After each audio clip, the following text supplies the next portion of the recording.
रहमान रहीम। ਅੱਜ ਅਸੀਂ ਲੋਕ ਅਕਸਰ ਸਵਾਲ ਕਰਦੇ ਆ ਕਿ ਛੜਿਆਂ ਦਾ ਹੱਥ 'ਚ ਜ਼ਾਇਕਾ ਬੜਾ ਹੁੰਦਾ, ਬੈਚਲਰ ਦੇ ਬੰਦਿਆਂ ਦੇ ਹੱਥ 'ਚ ਜ਼ਾਇਕਾ ਬੜਾ ਹੁੰਦਾ। ਹਾਂਜੀ ਹਾਂਜੀ ਅੱਜ ਉਹ ਦੱਸਣਾ ਵੀ ਬੰਦੇ ਦੇ ਹੱਥ 'ਚ ਜ਼ਾਇਕਾ ਕਿਉਂ ਹੁੰਦਾ, ਬੰਦੇ ਤੇ ਸ਼ਾਰਟਕਟ ਰਸਤਾ ਲੱਭਦੇ ਆ। ਹਾਂਜੀ ਐਵੇਂ ਅਰਸ਼ਦ ਐਵੇਂ ਗੱਲ ਤੇ ਇਨਸ਼ਾਅੱਲਾ ਅੱਜ ਤੁਹਾਨੂੰ ਅਸੀਂ ਪਾਏ ਬਣਾਉਣ ਦੀ ਰੈਸਪੀ ਦੱਸਾਂਗੇ। ਤੁਸੀਂ ਵੇਖੋਗੇ ਕਿ ਪਾਏ ਕਿਵੇਂ ਬਣਦੇ ਆ। ਆਸਾਨ ਤਰੀਕਾ, ਸਭ ਤੋਂ ਆਸਾਨ ਤਰੀਕਾ ਪਾਏ ਬਣਾਉਣ ਦਾ। ਬਸ ਵੀਡੀਓ ਪੂਰੀ ਵੇਖ ਲਿਓ। ਬਸ ਆ ਚੈੱਕ ਕਰਾ ਪਾਏ, ਚੈੱਕ ਕਰਾ ਯਾਰ। ਪਹਿਲੇ आ चेक कर। अब पाए पहले गर्म थोड़ा या गर्म पानी ना धोते, ठंडे पानी में धोते। पहले गर्म ना धो के फिर बाद ठंडे ना धो रहे थे। चंगी तरह पाए साफ कर लेने हैं। चंगी तरह पाए साफ होने तो बाद ठीक है। पाए चक्के जनाब प्रेशर कुकर च पाते। लो जी ये प्रेशर कुकर वाले पाए, दूसरे नहीं, ठीक है जी। उस तो बाद जनाब आ वेखो, ए टमाटर, अदरक ते थोम दा पेस्ट, प्याज, थोड़ी जी हरी मिर्चा रखियां। ए है जी की नूं कहंदे आ, की कहते अरशद, दालचीनी, आ लौंग, लाची, आ अदरक का पेस्ट। पाया चो स्मैल नहीं आती थोड़ी थोड़ी। ए मिक्स मसाले, अदरक थोम जो भी होंगे सारे मसाले मिक्स है। ए जनाब हल्दी है, काली मिर्च है, लाल मिर्च असी खाते नहीं, जिन्हें इस्तेमाल करनी आपदे। नमक थोड़ा जिहा असी पा लिया, जेडे बंदे आपदे बाकी बाद च पा लियो जिन्ना ज़ायके ना चंगे लगन, ठीक है जी। हुण असीं आ वेखो जनाब बिस्मिल्लाह कर लगे अगे पाए पाते। आ विच असीं प्याज सुट्टते जनाब। लो जी ठीक है।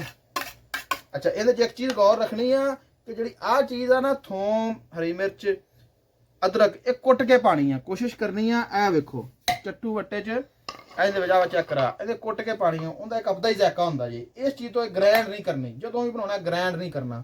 अदरक अदरक तो थोम, अदरक थोम ये सारिया चीज़ां ग्रैंड नहीं करनी।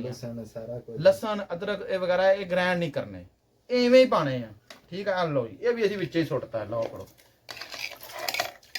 ठीक है अरशद। ये बंदे ऐसे सवाल कर दियां घर बीबियां औरतां भैणां कि मर्दां दे हत्थ ज़ायका क्यों, मर्द तो शार्टकट राह लभदे आ। पानी का कोई इशू नहीं हैगा, पाया पानी ज़्यादा ही अच्छा होंदा, बाद कढ़ भी सकदे तुसीं थोड़ी जी जखनी जुखनी भी। लेकिन पानी कुछ करना पाए विच ना, आ लो जी आ सारा कुछ विच जो तुहानूं विखाया ठीक हो गया।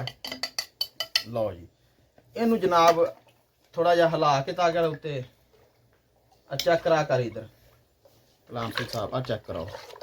यह हो गया जनाब। हुण इनू असी प्रैशर लाउणा है अद्धा घंटा, पूरे 30 मिनट 35 मिनट इनू प्रैशर लगेगा। रखो उत्ते। लो जी अग बालो जी। जनाब अच्छा प्रैशर कुकर एक पाकिस्तानी होंदे आ, ये होंदा प्रैशर कुकर जिहदी हवा लीक होंदी है तो फिर थोड़ा ज़्यादा भी टाइम लग सकता। लेकिन प्रेशर कुकर बड़ा प्यारा है, सऊदी अरब चा इत्थे दा ही आ, लेकिन बड़ा प्यारा प्रेशर कुकर। लेकिन पाकिस्तानी कुकर भी बड़े प्यारे है। लो जी इनू असीं टाइट करता, ठीक है। ते चलो जी हुण आओ जी आ रखन लगे असीं उपर चुल्हे दे। अग बल गई। लो जनाब आ रख छड्डिया, ठीक है। ये हुण फुल तेज जो सीटी बलेगी फिर असीं अग मट्ठी कर देंगे। ये हुण कम अज़ कम असीं 30 मिनट बाद चेक करांगे, लेकिन इंशाअल्लाह उबल जाएंगे फिर बाद च इहनूं असीं करांगे सैट। चलो ठीक है जी। 30 मिनट बाद तुहानूं असीं खोल के जो सीटी चलेगी फिर तुहानूं चेक करावांगे, ठीक है। खोल के तुहानूं चेक कराने। चूल्हा बंद कर दईए, पिछों ही बंद करो, डर लगता सिलेंडर लगे पिया। अच्छा इत्थे इहनूं रखो। इहदी गैस असीं कढ़ ली, पहले स्टीम कढ़ ली, हुण असीं ढक्कन खोलता। लो जी ठीक है। बिस्मिल्लाह माशाअल्लाह।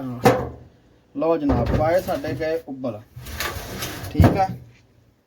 ये हुण शोरा लहदा करके इसी नूं भुन्नी लावांगे। लुक चेक करो तुसीं माशाअल्लाह, ठीक है। हुण इंशाअल्लाह इहनूं भुन्नी लावांगे, भुन्नी ला के शोरा लहदा करांगे। इहनूं थोड़ा जिहा घ्यो लाना, थोड़ा जिहा घ्यो ला के इहनूं भुन्नी लावांगे। भुन्नी ला के ते ऐन घ्यो दे विच दी भुन्नी लावांगे। फिर ओही शोरा ही पानी जिहड़ा शोरा यही विच दोबारा पाना है। फिर पाए तुहानूं चेक करावांगे। ठहरो जरा बंद करती यार गलास दे विच चेक करा। उपर धनिया पाया, हुण मैनूं जरा प्लेट भर लैन दो। बड़ा प्यारा कलर आएगा, टेंट इधर बहुत प्यारी बनेगी इंशाअल्लाह।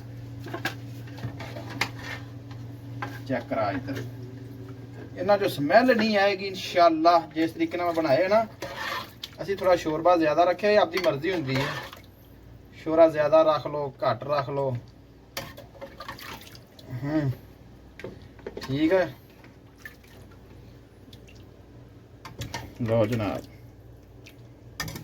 ले आओ रे। ਢੱਕਣ ਬੰਦ ਕਰੋ ਆਜੋ। ਹਾਂ ਜੀ ਅਰਸ਼ਦ ਬਣ ਗਏ ਪਾਏ। ਠੀਕ ਹੈ ਜੀ, ਹੁਣ ਅਸੀਂ ਖਾ ਕੇ ਤੁਹਾਨੂੰ ਫਿਰ ਟੇਸਟ ਦੱਸਾਂਗੇ ਇਨਸ਼ਾਅੱਲਾ ਵੀ ਕੈਸੇ ਬਣੇ ਕੈਸੇ ਨਹੀਂ। ਚਲੋ ਠੀਕ ਹੋ ਗਿਆ ਜੀ, ਅੱਲਾ ਖੈਰ ਕਰੇ ਇਨਸ਼ਾਅੱਲਾ। ਓਕੇ ਜੀ, ਖੁਦਾ ਹਾਫਿਜ਼।